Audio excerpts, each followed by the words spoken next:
تو سب سے پہلی حدیث پاک یہ روایت ہے حضرت سعد بن ابی وقاص رضی اللہ تعالی عنہ سے۔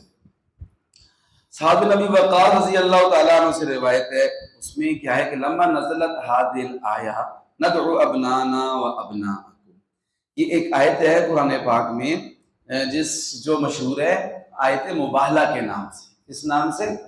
آیت مباہلہ کے نام سے۔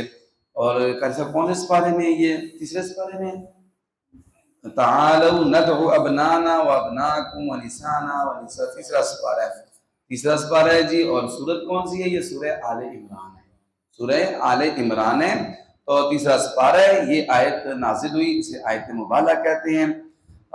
سب سے پہلے تو آپ کو مباہلے کا معنی سمجھاؤں۔ لغوی معنی باہل کا ہوتا ہے لعنت کرنا، اور مباہلہ پر جب ہو جاتا ہے تو اس کا معنی ہو جاتا ہے ایک دوسرے پر لعنت کرنا۔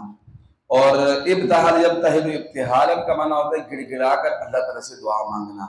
تو یہ مکہ میں آل عرب میں یہ مشہور تھا کہ جب دو بندوں کا آپس میں جھگڑا ہو جاتا تھا نا، کہ بات دوسرے کی نہیں مانتا تھا، تو وہ ایسا کرتے تھے، کہتے ٹھیک ہے تو بھی اپنے گھر والوں کو بلا لے، تو میں بھی اپنے گھر والوں کو بلا لے، اپنی بیوی نو اپنے بچیاں نو، ٹھیک ہے جی، انہوں نے بلا لے، تو خود بھی آ جا میدان میں دعا منگنے ہیں اللہ تعالیٰ کو، جڑا حق دے وے اللہ اسے کامیاب کرے، جڑا حق تے نہیں اللہ اس کو تباہ کرے، اللہ تعالیٰ اس کو تباہ کرے۔ تو جو حق پر ہوتا تھا وہ بچ جاتا تھا، اور جو حق میں نہیں ہوتا تھا اس پر اللہ تعالیٰ کی طرف سے تباہی اور عذاب نازل ہو جاتا تھا۔